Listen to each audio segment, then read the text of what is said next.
हम लोग भक्ति रसामृत सिंधु ग्रंथ से पढ़ रहे हैं, भगवान के गुणों के पे विचार हो रहा है। और अब आपको याद रखना चाहिए कि 51, 52, 53, 54 और 55 5 वो गुण हैं जो कि भगवान के वो गुण हैं जो जीव नहीं प्राप्त कर सकते, शिव जी प्राप्त कर सकते हैं। That's what we have understood. अभी एक गुण है नित्य नूतनः। नित्य नूतन मतलब जितना भी अनुभव किया जाए भगवान बासी नहीं होते।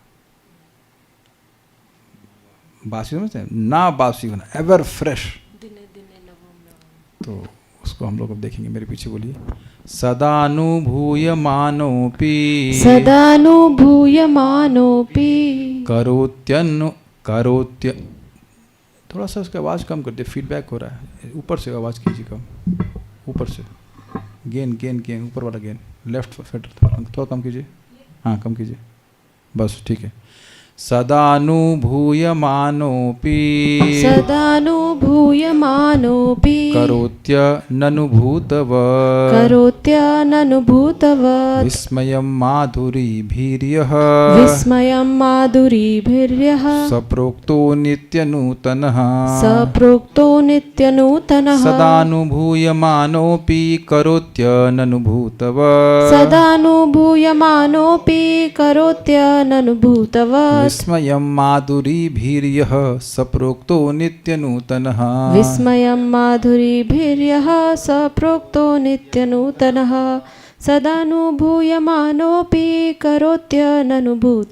सदानुभूयमानोऽपि करोत्यननुभूतवत् विस्मयं माधुरीभिर्यः सप्रोक्तो नित्यनूतनः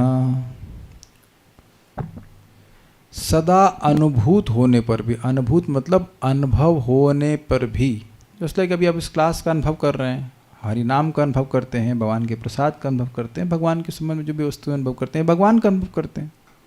सदा अनुभूत होने पर भी जो अपने सौंदर्य के कारण अनुभूत के समान आश्चर्य उत्पन्न करता है, उसे नित्य नूतन कहते हैं। ये थोड़ा समझिए। अनुभूत मतलब जिसका अनुभव कभी ना किया हो। जैसे आप लोगों को अब अनुभव होगा कि कभी कभी भोजन कोई व्यक्ति बनाता है और इतना अच्छा बनता है कि ऐसा लगता है कि वो डिश आपने पहले कभी नहीं खाई। कभी हुआ ऐसा अनुभव? नहीं, लोग बेचारे सब पोहा खा के जी रहे हैं शायद। ऐसा नहीं हुआ कभी आपको?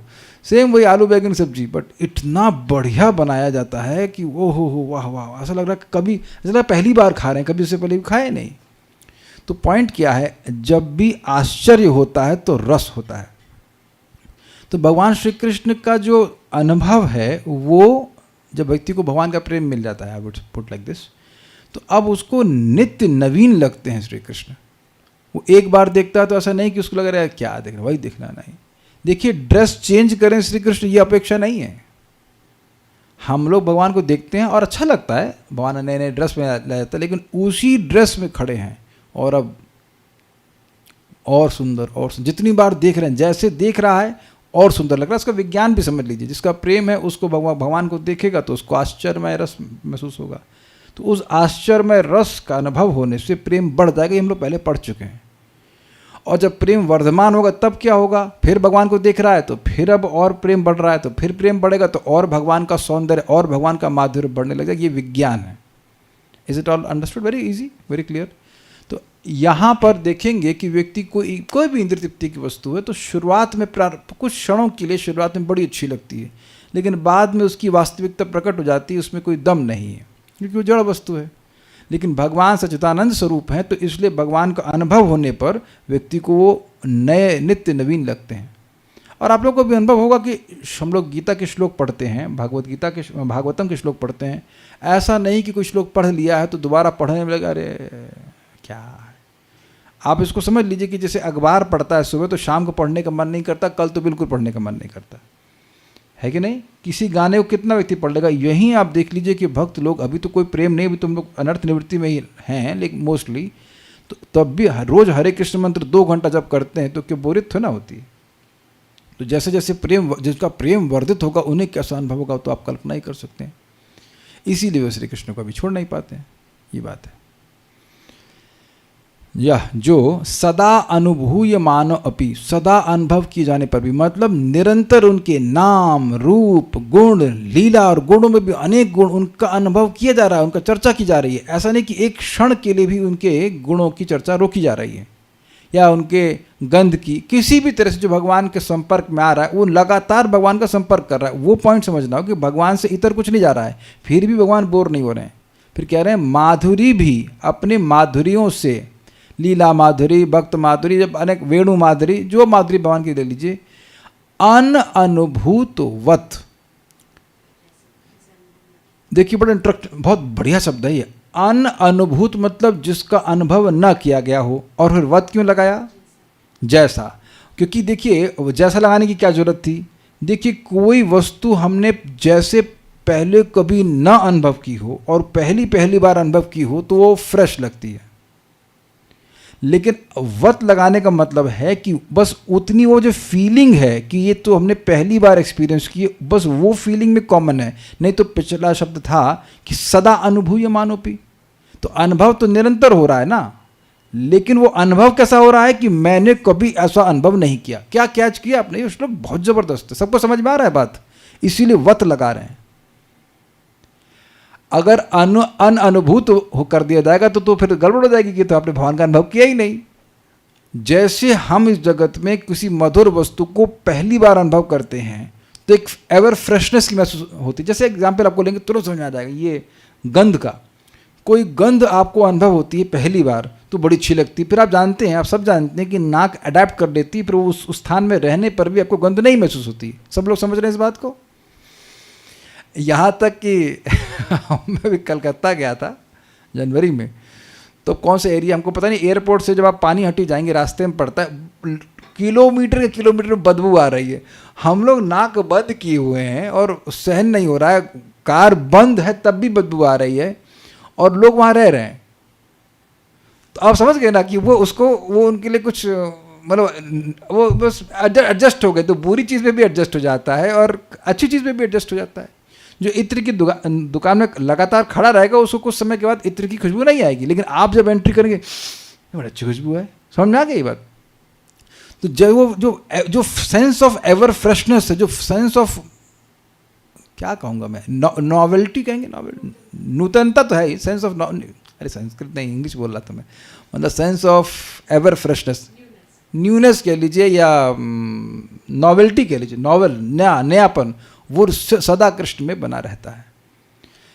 तो पहले कभी अनुभव ना किया, इस प्रकार विस्मय मानी आश्चर्य को करोति यानी उत्पन्न करता है। और बार बार मैं रिपीट कर रहा हूँ कि जब कोई आश्चर्य होता है तब रस होता है, ये सबको स्वीकार है।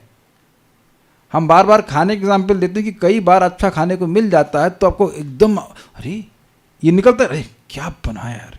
तो आप देखेंगे कि अगर आश्चर्य नहीं है तो रस नहीं है, स्वीकार है, दिख गया सबको। If there is no astonishment there is no taste. कोई मान लीजिए क्लास अच्छी लगी या कीर्तन अच्छा लगा तो आपके मन में आश्चर्य होता है, वो रस का अनुभव करके व्यक्ति आश्चर्यचकित होता है। सो इटरनली भगवान अपने भक्तों को आश्चर्य में डाले हुए हैं।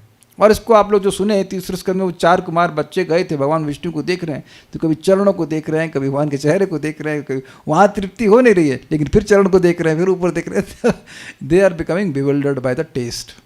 समझ में आया? एक बड़ी अच्छी बात है, देखिए बहुत अच्छी बात है, ये सब सत्य है, इसमें कौन सी अच्छी बात है। हम लोग जैसे जैसे भक्ति में आगे बढ़ेंगे तो एक दिन इन सब का अनुभव करेंगे। हमारे एक रिश्तेदार से हम मिले थे, उन्हें बड़ी प्रेरणादायक बात बताई कि उन्हें 800 रुपये महीना में नौकरी शुरू करी थी। कितने लोग करना चाहेंगे यहाँ पे? Sumit Prabhu would you like to subscribe? ना। श्यामली माता जी आप करना चाहेंगे 800 रुपये महीने की नौकरी? नहीं, आप भी ये सब कर, ये लोग सब कामचोर है, करना नहीं चाहते का। विपुल प्रभु आप तो रिटायरमेंट हो चुका है आपका, फिर से ज्वाइन करेंगे 800 रुपये महीने में काम करना? नहीं, अरे कोई नहीं। अब बाद में जब तो खैर रिटायर हो गए, तो जब रिटायर हुए तो शायद 1 लाख रुपये उनकी सैलरी थी। तो खैर मैं कहने का मतलब ये है कि व्यक्ति शुरुआत, your present situation is not your and point. अगर व्यक्ति लगा रहेगा तो निष्ठा हैला प्रेमर तरंग। तो ये सब चीज़ें आपको सुनने को मिल रही ताकि मन में ललचाएं कि भाई भगवान का नाम उच्चारण करते रहेंगे। तो ऐसी नित्य नूतनता भगवान में, भगवान के नाम में, भगवान की कथा में सब जगह विद्यमान है, आपको प्राप्त होगी, अनुभव होगी। बस कहाँ कमी है? हमारे हृदय की पवित्रता की कमी है। फिर से मैं रिपीट कर दे रहा हूँ, हृदय में वासना का संस्कार है, भोग इच्छा और अपराध। ये जैसे जैसे नष्ट होता जाएगा व्यक्ति को और हरि कथा में, हरि नाम में प्रकट सुख अनुभव होने लग जाएगा। तो जो गुण भगवान का है वही गुण भगवान के नाम का है, क्योंकि दोनों एक ही वस्तु हैं, और वही भगवान की कथा का भी गुण है, नित्य नवीन लगती है। Is it okay? तो आश्चर्य करता है। तो सह नित्य नूतन प्रोक्ता, वह नित्य नूतन कहा जाता है।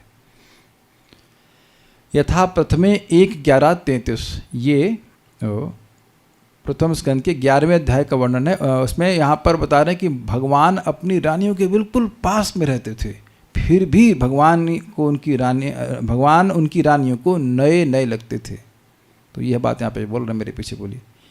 यद्यप्यसौ पार्श्वगतौ रहोगत, यद्यप्यसौ पार्श्वगतो रहोगत, तथापि तस्याङ्घ्रियुगं नवं नवं, तथापि तस्याङ्घ्रियुगं नवं नवं, पदे पदे का विरमेत तत्पदात्, पदे पदे का विरमेत तत्पदात्, चलापि यच्छ्रीर्न जहाति कर्हिचे, चलापि यच्छ्रीर्न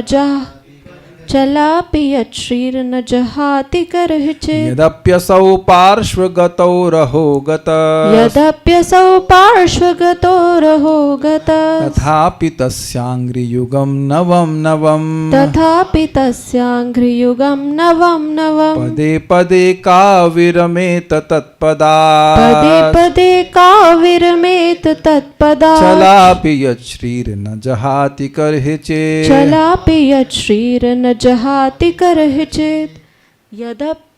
यद्यप्यसौ पार्श्वगतो रहोगत, यद्यप्यसौ पार्श्वगतो रहोगत, तथापि तस्याङ्घ्रियुगं नवं नवं, तथापि तस्याङ्घ्रियुगं नवं नवं, पदे पदे का विरमेत तत्पदात्, पदे पदे का विरमेत तत्पदात्, चलापि यच्छ्रीर्न जहाति कर्हिचित्, चलापि यच्छ्रीर्न जहाति कर्हिचित्। श्रीमद् भागवत 1:11-33 में कथित है, यद्यपि उन्हें श्री कृष्ण एकांत में सर्वदा ही व्रज सुंदरियों के पास रहते थे, तथापि उन्हें व्रज सुंदरियों के बारे में बात होती कि रानियों के बारे में बात हो रही? यार देखिए, हमें लगता है व्रज सुंदरी नहीं, ये अनुवाद आई एम नॉट श्योर ये अनुवाद ठीक है। उसमें तो द्वारका का वर्णन है ना, तो ये तो ठीक नहीं है, व्रज सुंदरी नहीं है।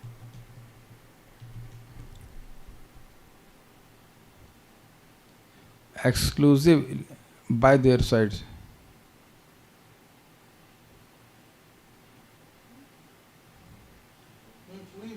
क्वींस वाला है ना, क्वींस, ये गलत है, ये तो इसको ठीक है सुधार लेंगे, लेकिन अभी आप समझ लीजिए कि ये यद्यपि उन्हें श्री कृष्ण एकांत, उन्हें क्या नहीं, वह श्री कृष्ण होना चाहिए। यद्यपि वह श्री कृष्ण एकांत में सर्वदा ही अपनी रानियों के पास रहते हैं, तथापि उन्हें श्री कृष्ण के चरण कमल हर क्षण नित्य नवीन अनुभूत होते हैं। देखिए, ऐसा नहीं है कि गोपियों को नहीं होते हैं, लेकिन भगवान गोपियों के संग सदा नहीं रहते हैं, तो रानियों के संग रहते हैं।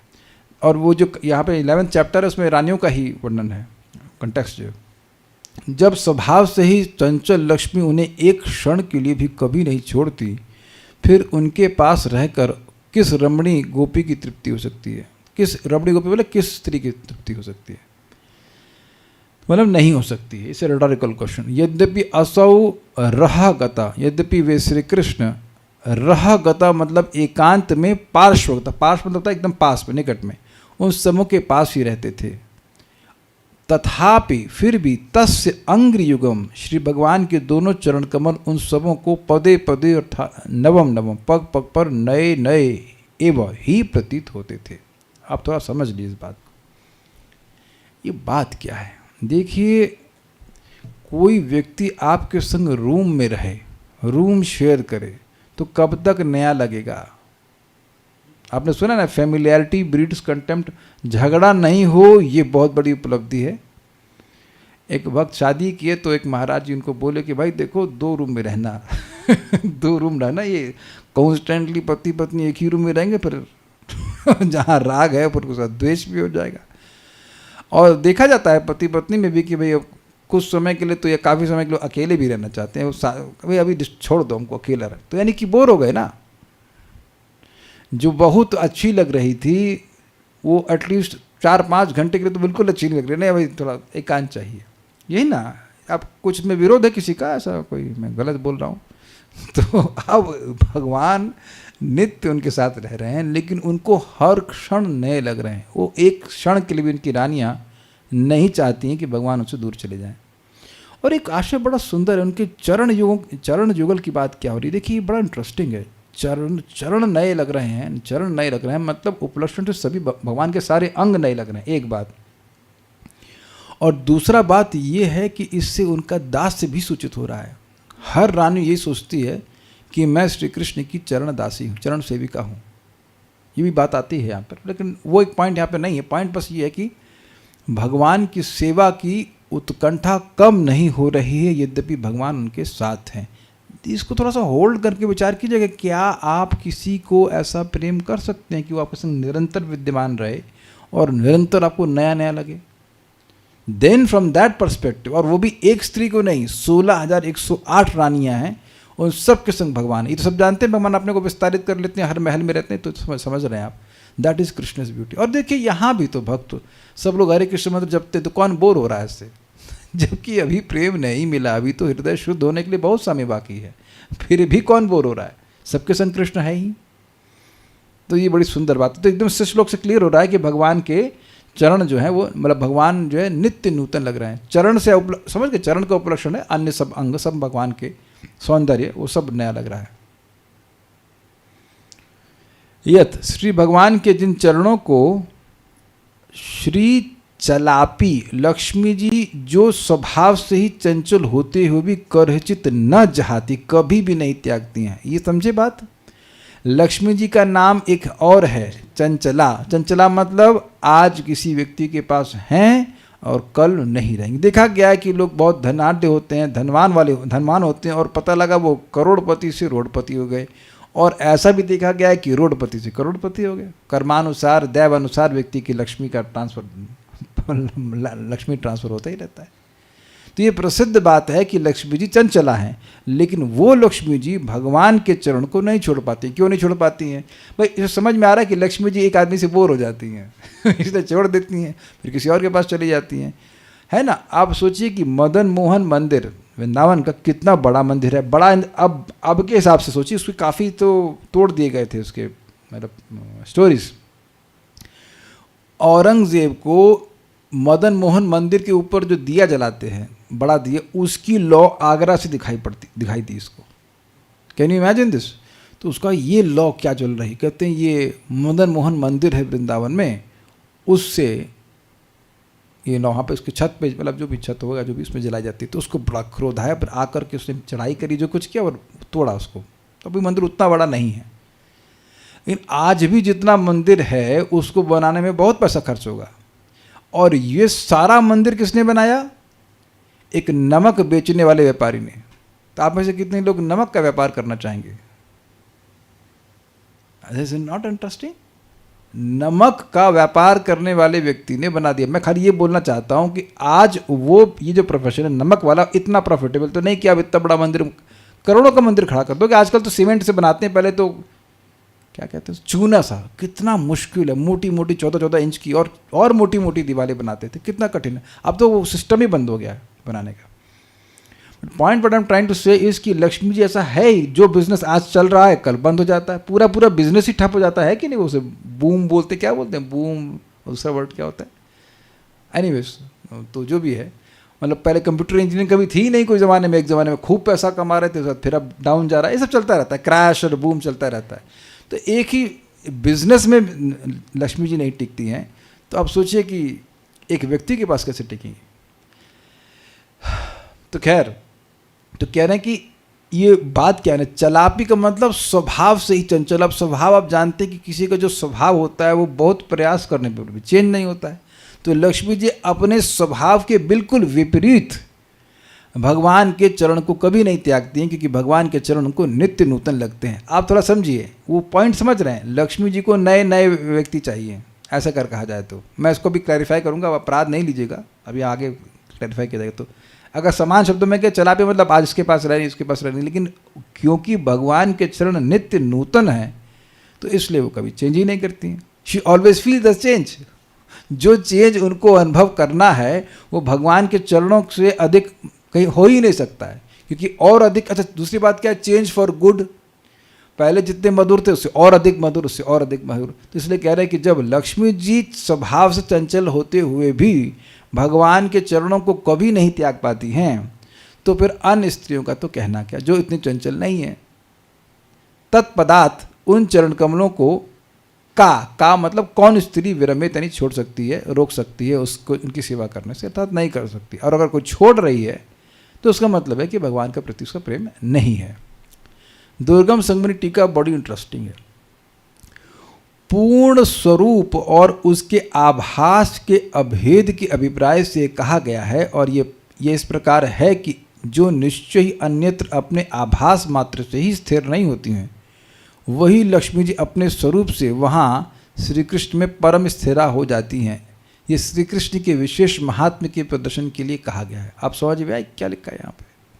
मैंने कहा था ना कि ये सब लीनियर टीकाएं नहीं है, एकदम सीधी सीधी। देखिए, बात ये है कि लक्ष्मी जी जो सच्चिदानंद स्वरूप हैं, जो भगवान की अंतरंगा शक्ति हैं, वो चंचला नहीं है। लेकिन लक्ष्मी जी का जो बाह्य प्रकाश है, एक्सटर्नल, जो इस जगत में है, जो धन आदि कहते हैं, जो धन की देवी हैं, वो लक्ष्मी जी चंचल हैं। तो जो आभास है, एक्सपेंशन, और जो पूर्ण स्वरूप है, जो दिव्य स्वरूप है, उनके अभेद से कह दिया गया श्लोक में कि लक्ष्मी जी जो कि चंचल हैं, वह भी कृष्ण के स्वरूप को नहीं त्यागती। इसलिए कहीं यह ना सोच ले, जो मैंने बोल रहा था ना, मेरी लैंग्वेज से लग रहा था कि लक्ष्मी जी जो हैं वो पतिव्रत नहीं हैं और वो अन्य लोगों के पास जाती, ऐसा नहीं है। कुछ समझ आ रहे हैं बात?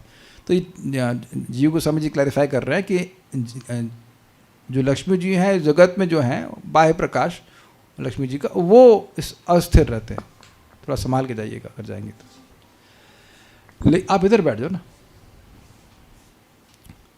लेकिन जो लक्ष्मी जी अपने सच्चिदानंद स्वरूप में है, वह ऐसी नहीं है, वो भगवान के चरणों में ही रहती है। ठीक है, तो ये बात यहाँ पे आई। तो भगवान की नित्य नूतनता यहाँ पे स्थापित हुई।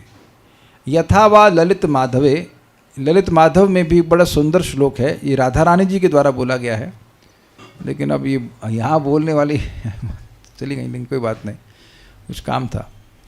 ये बड़ा सुंदर श्लोक है और ये बड़ा मिस्टिकल है समझने में। कुलवर तनु धर्म ग्राव वृंदा, हाँ ठीक है। तो इसको हम लोग मना शिक्षा की तरह गाएंगे। श्रीमती राधा रानी ने भगवान श्री कृष्ण के, देखिए भाई, श्रीमती राधा रानी भगवान की महान प्रेमिका, उनसे अधिक प्रेम तो किसी को है नहीं। तो ये अब किसी एक सखी को वह बोल रही हैं ललित माधव में, और भगवान के अद्भुत सौंदर्य का, उनकी कांति का, उनके लावण्य का, सौंदर्य का वह वर्णन कर रही हैं, जो उन सभी के मन को हर रहा है। ये सार है, लेकिन स्टाइल सीधा नहीं है। स्टाइल ऐसा है कि आप लोग को मज़ा आएगा। चलिए पहले हम लोग बोलते हैं। अभी वेदवाद नहीं आ जाएंगे तो बोलेंगे, नहीं तो मैं पहले बोलूँगा, फिर दोबारा मैं बोलूँगा, तो जब दोबारा बोलूँगा तो मेरे साथ बोलिएगा। कुलवर तनु धर्मा ग्राव वृंदानि भिंदन, कुलवर तनु धर्मा ग्राव वृंदानि भिंदन, सुमुखी निशीत दीर्घा पांग टंक छठाभि, सुमुखी निशीत दीर्घा पांग टंक छठाभि, युगपदयम पूर्वः कः पुरो विश्वकर्मा, युगपदयम पूर्वः कः पुरो विश्वकर्मा, मरकतमणिलक्षैर्गोष्ठकक्षां चिनोति, मरकतमणिर्लक्षैर्गोष्ठकक्षां चिनोति, कुलवरतनुधर्मा ग्राव वृंदानि भिंदन्, कुलवर तनु धर्मा ग्राव वृंदानि भिंदन सुमुखी निशीत दीर्घा पांग टंक छटाभि सुमुखी निशित दीर्घा पांग टंक छटाभिः युगपदमयं पूर्वः कः पुरो विश्वकर्मा युगपदयम पूर्वः कः पुरो विश्वकर्मा मरकतमणिलक्ष्यैर्गोष्ठकक्षां चिनोति मरकतमणिलक्ष्यैर्गोष्ठकक्षां चिनोति कुलवर तनु धर्मा ग्राव वृंदानि भिंदन कुलवर तनु धर्मा ग्राव वृंदानि भिंदन सुमुखी निशित दीर्घा पांग टंक छटाभिः सुमुखी निशित दीर्घा पांग टंक छटाभिः युगपद यम पूर्वः कः पुरो विश्वकर्मा युगपदयम पूर्वः कः पुरो विश्वकर्मा मरकतमणिलक्ष्यैर्गोष्ठकक्षां चिनोति मरकतमणिर्लक्ष्यैर्गोष्ठकक्षां चिनोति। बहुत मजेदार श्लोक है। श्री ललित माधव नाटक में भी कहा गया है, हे सुमुखी। अब श्रीमती राधा रानी एक अपनी गोपी या सखी को कह रही हैं, हे सुमुखी, ये सामने अपूर्व विश्वकर्मा कौन है? अब देखिए, अपूर्व से पकड़ लीजिए। अपूर्व मतलब पहले कभी नहीं देखा। किसको बोल रही हैं? ये श्री कृष्ण को बोल रही हैं। ये विश्वकर्मा जी को नहीं बोल रही हैं, श्री कृष्ण को विश्वकर्मा मतलब नाम से बोल रही हैं कि देखो विश्वकर्मा कौन है। ये अपूर्व मतलब जिसे पहले कभी ना देखा हो, इसीलिए ये नित्य नूतनता के एग्जाम्पल में दी जा रही है। इजी है, ठीक है। तो विश्वकर्मा का क्या काम होता है? क्या नाम है आपके? पता? हाँ बता दिए, ठीक है। करना में प्रो बता दिए। बिल्डर हैं ये बिल्डर है, ये बिगेस्ट बिल्डर हैं विश्वकर्मा, देवताओं के बिल्डर। तो इससे स्पष्ट है कि श्री कृष्ण कुछ बना रहे हैं और उस बनाने के कौशल को देख करके उन्हें विश्वकर्मा कहा जा रहा है। Easy, accepted, forward. कौन विश्वकर्मा है? ठीक है। ये तो अपने विशाल नेत्र रूप तीक्ष्ण कटाक्षों के प्रहार से कुलवती सुंदरियों के समस्त धर्म रूप पत्थरों को तोड़ते हुए इस समय लाख लाख मरकत मणियों के द्वारा गोष्ठ के प्रकोष्ठ को खचित कर रहा है। गया ऊपर से ना? हाँ मुझे पता था, इसीलिए क्लास कैंसिल होती है। क्या समझते हैं? बहुत मेहनत लगती है। बता रहा हूँ, बड़ा मजा आएगा आप लोगों को। देखिए बात क्या हो रहा है। विश्वकर्मा या कोई जो बिल्डर है वो पत्थर तोड़ेगा कि नहीं? छेनी से तोड़ता है कि नहीं? छेनी से पत्थर तोड़ता है, फिर सट करता है, जगह जगह लगाता है अपना। ईंट वाला हिसाब किताब नहीं था पहले पत्थर काट काट के डाले जाते थे, है ना भाई?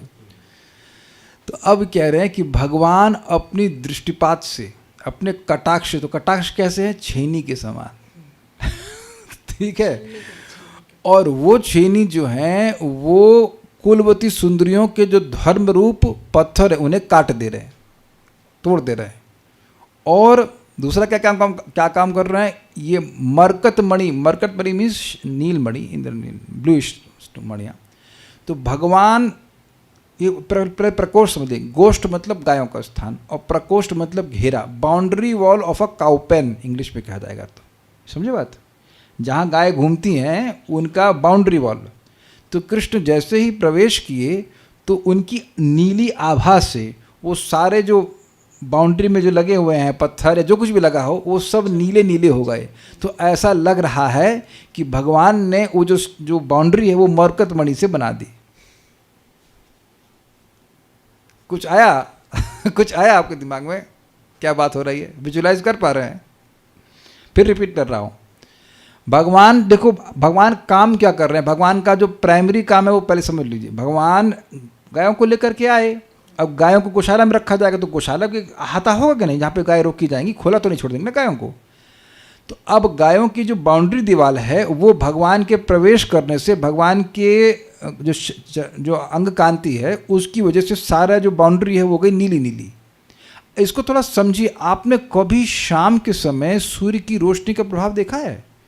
जो वस्तुएं लाल नहीं होती हैं वो भी उसकी लालिमा से लाल दिखती हैं। ये तो देखा है कि नहीं? बिल्डिंग दिखती है लाल लाल, ये देखा है कि नहीं? ये लोग सब कहाँ रहते हैं? आप लोग अंटार्कटिका में रहते हैं, अंधकार में, कुछ गर्दन भी नहीं हिला रहे लोग। कोई एक्सरसाइज क्या करिए आप लोग ऐसी वाली, तो कम से कम गर्दन हिलाने लायक तो रहेंगे। कुछ समझ में तो आए कि कुछ समझ में आ रहा है कि नहीं आ रहा। This is very nice, very nice, very nice. काव्य कितना ज़बरदस्त है। मेरे को तो लालच आ रहा है एक दिन ललित माधव भी पढ़ेंगे हम लोग, वेरी कृष्णा वेली, अमेजिंग नहीं? This is really nice actually.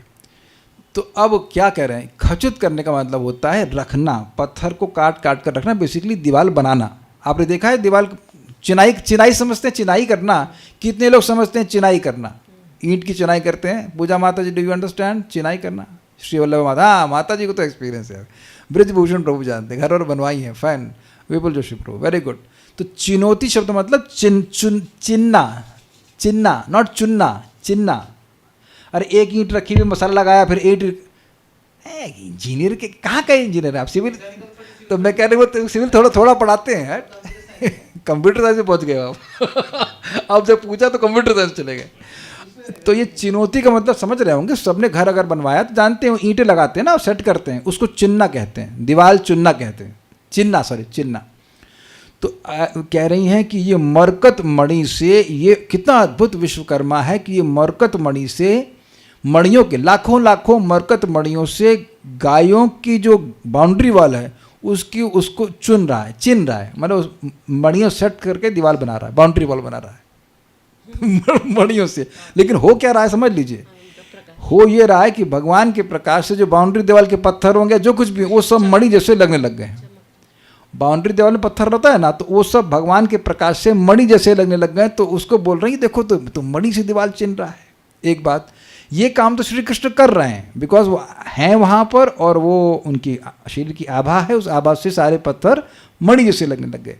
लेकिन दूसरा काम वो अनजाने में कर रहे हैं, दूसरा काम वो कर नहीं रहे हैं। गोपियों को देख रहे हैं अपने कटाक्ष से, और उस कटाक्ष से उनके धर्म रूपी पत्थर टूट रहे हैं। वो काम वो कुछ नहीं करना चाहते। वो क्या कहते हैं उसको, बाई प्रोडक्ट नहीं कहते हैं, साइड बिजनेस वो अपने आप हो रहा है, उस काम को वो नहीं कर रहे। उसके लिए आरोप नहीं कर सकते कि काम करने के लिए आए। यस, ये जीव गोस्वामी समझाते हैं, he is doing it as a side business, ये हो जा रहा है ऐसे कर। तो ये श्रीमती राधारानी ऐसे उनकी नित्य नूतनता का वर्णन कर रहे हैं। अपूर्व शब्द से समझ लेना चाहिए। हे सुमुखी, हे सुंदरमुखी, अपने किसी गोपी सखी को कह रही होंगी। पुरः यानी सामने, कृष्ण सामने होंगे। अयम अपूर्व विश्वकर्मा कहा, यह अपूर्व विश्वकर्मा कौन है? तो आप ये समझ गए कि अपूर्व शब्द से ही सूचित हो रहा है कि श्री कृष्ण उनको नित्य नवीन लग रहा है। मतलब ऐसा लग रहा है कि कृष्ण को पहली बार देख रही हैं, क्योंकि कृष्ण की माधुरी इतनी आकर्षक, इतना रसमय, इतना विस्मय प्रस्तुत करी। अच्छा, ये कौन है, इससे विस्मय सूचित हो गया, सबको आगे समझ में, यार ये कौन है भाई? तो ये है, ठीक है। निशित शब्द मतलब होता है तीक्ष्ण। ये भीष्म देव बोले थे कि मैंने अपने तीखे बाणों से कृष्ण पे प्रहार किया था। वो शब्द है श्लोक, उसमें कहीं भीष्म स्तुति में कहता है निशित। तो निशित मतलब जो तीक्ष्ण है, तीक्ष्ण और दीर्घ मतलब बड़े, अपांग मतलब कटाक्ष, और टंक मतलब कटाक्षों के प्रहार रूपी छेनी की। शीला टंका नखालय, तो भगवान के जो नाखून है वो क्या है, छेनी के समान है, जो कि हिरण्यकश्यप की छाती को फाड़ दिए। तो अपांग मतलब कटाक्ष, और टंक मतलब कटाक्षों के प्रहार रूपी छेनी। वो कटाक्ष नहीं है, अपांग तो समझ में आ रहा है, कटाक्ष साइड लॉन्ग ग्लांस, लेकिन जो ग्लांस जो है जब वो गोपियों के हृदय में आंखों के द्वारा उनके हृदय में जाती तो वो अब कटाक्ष नहीं रहती, वो छेनी की तरह काम करती है। छलनी नहीं, छेनी। उल्ली क्या होता है आपको तेलुगु में बोल रहे हैं आप? छेनी समझते हैं हम, कठोर चीज़ पे छेनी का प्रहार करते तो टूट जाती है। अगर न समझ में तो छेनी वाला काम कीजिए कुछ। छेनी लेकर के पत्थर को मारिए, एक ईंट फोड़िए तो समझ में आएगा कि बात क्या हो रही है। तो दो तीन कुछ गुण समझ लीजिए। एक तो तीक्ष्ण है, वो जो छेनी आपने देखी होगी तीक्ष्ण होगी तभी तोड़ेगी। दूसरी विशाल क्या है, विशाल मतलब भगवान की आंखें बड़ी बड़ी हैं तो इसलिए विशाल कह रहे हैं। वो सब रेंज में आ गए, ऐसा नहीं कि कोई गोपी छूट रही, सब है। और अपांग तो समझ में आ गया कटाक्ष, और टंक मतलब वो छेनी है। उस छेनी की छटा भी का मतलब है छटाओं अर्थात सूक्ष्म अग्रभाग से, पॉइंटेड नोक से। छटा का यहाँ पे अर्थ है सूक्ष्म अग्रभाग। अरे पिन का अग्रभाग सूक्ष्म नहीं होता, महीन होता है ना, को पॉइंटेड यानी कि भगवान की जो दृष्टिपात है वो छेनी की तरह, और छेनी के पॉइंटेड भाग से एकदम आगे, एकदम नुकीले भाग से कहना चाहिए। कुलवर तनु धर्म, कुलवर मतलब जो कुलवती हैं, जो पतिव्रता हैं, जिनका अपने पति में मन लगा है, या ऐसे भी उनका चरित्र बहुत बहुत सुंदर है, उन तनु अर्थात सुंदरियों के धर्म ग्राव, समस्त धर्म रूप पत्थरों के वृंदानी यानी समूह, समझते हैं आप, समूहों को भिंदन अर्थात तोड़ते हुए। ये समझ में आ गया बात? क्या कह रहे हैं? हथौड़ा, ये आप बाहर जाओ यार, आप इंजीनियर अलाउड नहीं है। सबसे पहले बीटेक करने वालों को बाहर निकालो यहाँ से यार, रलिश करो यार, रलिश करो, क्या बातें कर रहे हो? कैसे तोड़ रही हैं भाई? हथौड़ा क्या है? भगवान ने वो जो दृष्टिपात किया उसमें एनर्जी है। भगवान तो संकल्प से सृष्टि कर देते हैं, वहाँ कहेंगे कि वहाँ पे कलचुल कहाँ है, ये क्या है, वो क्या है, तो संकल्प से सब कुछ कर दे रहे हैं। दैट दृष्टिपात हैज दैट पावर पोटेंसी। तो ये लाइन समझ में आ रही है? धर्म ग्राव वृंदानी भिंदन, जो स्त्रियां हैं उनका धर्म के प्रति जो मतलब समर्पण है कि हम अपने पति के ही प्रति समर्पित रहेंगे, तो वो एकदम पत्थर की तरह, पत्थर क्या, वो एकदम पर्वत की तरह है। उसको महाराज क्या शब्द बोले थे? उरुगिरी शब्द था, महान पर्वत के समान है, महान पर्वत के समान। और कृष्ण का सौंदर्य जो है वो समुद्र के समान है जो पर्वत को भी डुबो दे। तो उसी सेंस में कह रहे हैं कि उनका जो संकल्प है कि ना हम अपने पति के ही पास रहेंगे या जो भी है, मतलब तो वो अब टूट गया। चैस्टिटी भी कह सकते हैं अगर सो टू स्पीक। तो वो श्री कृष्ण इतने आकर्षक हैं, ये बात है। और ये एक बात है कि एक स्त्री का नहीं, जो स्त्री थी सबका। इसीलिए कह रहे हैं कि तनु धर्म ग्राव वृंदानी, सारा धर्म खत्म हो गया, सारा धर्म खत्म हो गया। ये तोड़ते, बिंदन मतलब तोड़ते हुए प्रेजेंट कंटिन्यूस में इधर तोड़ रहा है, और युगपत मतलब साथ साथ और काम भी कर रहा है उसी समय। युगपत मतलब एक साथ उसी समय। लक्षई मरकत मणि गोष्ठ कक्षाम चिनोती, लाख लाख मरकत मणियों के द्वारा गोष्ठ, गोष्ठ समझ गए? गोष्ठ मतलब काउ पेन बोलते इंग्लिश में। गौशाला, गौशाला की बाउंड्री तो होती है ना। गायों को देखो हमेशा भगवान की गायों को रस्सी से नहीं बांधते हैं, तो जो रस्सी से नहीं बांधेंगे तो भी एक आहता या एक बाउंड्री होना चाहिए ना। तो कह रहे हैं कि वह लाखों लाखों मरकत मणियों से गोष्ठ कक्षाम, कक्षा का मतलब समझते हैं, ये सुना है पृथ्वी की कक्षा, तो इट्स अ ऑर्बिट, उस सेंस में बोल रहे हैं ना। तो गोष्ठ में, गोष्ठ का मतलब बाउंड्री तो नहीं बोल दिया ना। गोष्ठ मतलब गायों के रहने का स्थान, और कक्षा मतलब बाउंड्री। गोष्ठ कक्षा मतलब घेरा, प्रकोष्ठ अर्थात घेरों को चुन रहा है। अब ये काम भगवान कर रहे हैं। भगवान गायों को लेकर के प्रवेश किए गौशाला में। एक्चुअली पता नहीं आप लोग देखे कि नहीं देखे, हमारे लिए बड़ा इजी है, क्योंकि हमने तो करना में, आपने देखा होगा गौशाला में रहे हैं, तो ग्वाले लोग जो है गाइड करते हैं गौशाला में। वो बाउंड्री के गेट पे रहेंगे, उसका सारे गाय इनको डायरेक्ट करेंगे, डायरेक्ट उसमें अंदर जाएं गौशाला में। It is just natural for me, and I think आप लोग ने भी शायद कभी ना कभी देखा होगा। नहीं देखा होगा तो वीडियो में देख लेना इस कौन गौशाला का तो होगा, और कहीं भी गौशाला का होगा। बाउंड्री होती, वो आ करते ऐसे करते तब जाके गौशाला में गाय जाती है अंदर। तो आप ऐसे समझ सकते हैं कि भगवान बाउंड्री के नज़दीक खड़े हैं, कहीं गोष्ठ में खड़े हैं। गोष्ठ मतलब गौशाला में खड़े हैं। तो अब उनके अंग कांति से, उनके जो शरीर से निकलने वाला प्रकाश, उससे सारी बाउंड्री पे प्रकाश पड़ रहा है। तो सारे जो पत्थर हैं वो ऐसा लग रहा है कि मरकत मणि से लगे हैं। मरकत मणि ब्लूइश होती है। कई बार भगवान की अंग कांति को मरकत मणि से तुलना किया गया है। कई बार इंद्रनील मणि कहते हैं, कई बार उनको कहा गया। ये हम लोग थर्ड कैंटो में सुना जब ब्रह्मा जी भगवान को देखे थे। तो ये क्या चिनौती मतलब चुन रहा है, समझ में आ रहा है कि ऐसा लग रहा है कि वो जो दीवाल है उस पर वो उठा करके मरकत मणि उसमें चुन रहा है, निर्माण कर रहा है ऐसे कर। तो ये उनकी मतलब नित्य नूतनता का एग्जाम्पल दिया जा रहा है। कितना शिला रूप गोस्वामी जी चुन चुन कर ला रहे हैं। वैसे तो ये लिखे भी तो यही है ना, ललित माधव तो यही लिखे हैं रूप गोस्वामी जी। इनके काव्य कितना जबरदस्त होगा, भगवान कर रहे हम लोग ये भी पढ़ पाएँ। Very nice. हाँ सब वही लिखे हैं, ललित माधव विदग्ध माधव, रियली टेस्टफुल। पढ़ेंगे एक दिन। दुर्गम संगमनी टीका। यह वृंदावन की रानी श्रीमती राधा रानी का कथन है, जो प्रतिक्षण कृष्ण का आस्वादन करती हैं। और कैसे वो समझ में आ गया? वो अपूर्व शब्द से कि अरे कभी देखे नहीं, क्या राधा रानी कृष्ण को देखी नहीं है? लेकिन नहीं, अरे कौन है ये, कौन?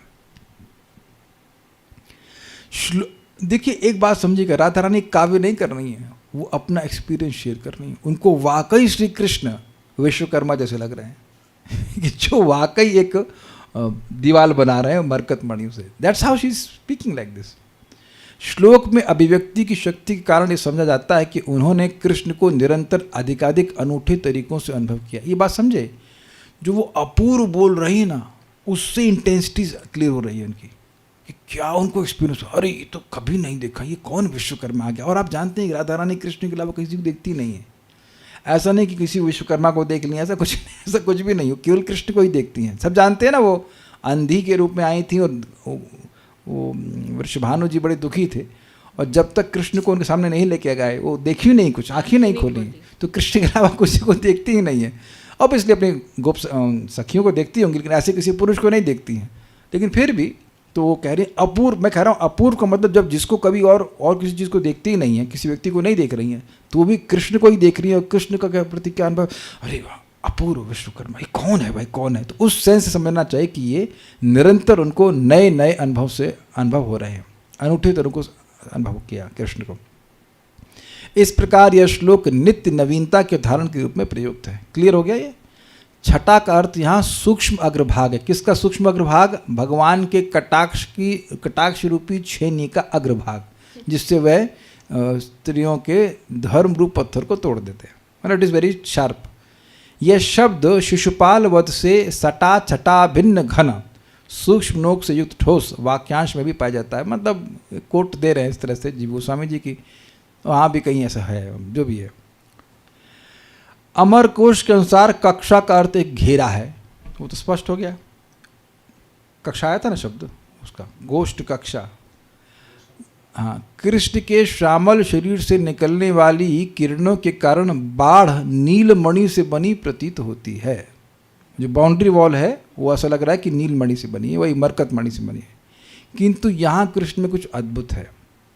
नीलमणि से गौशाला बनाने के कठिन कार्य को करते हुए जैसा कि प्रतीत होता है। मतलब श्री कृष्ण बाढ़ बना नहीं रहे हैं, ध्यान से सुनिएगा। प्रतीति हो रही है, अनुभव हो रहा है, लग रहा है कि वह बाढ़ बना रहे हैं। कृष्ण क्या कर रहे हैं? बाढ़ तो पहले से बनी हुई है।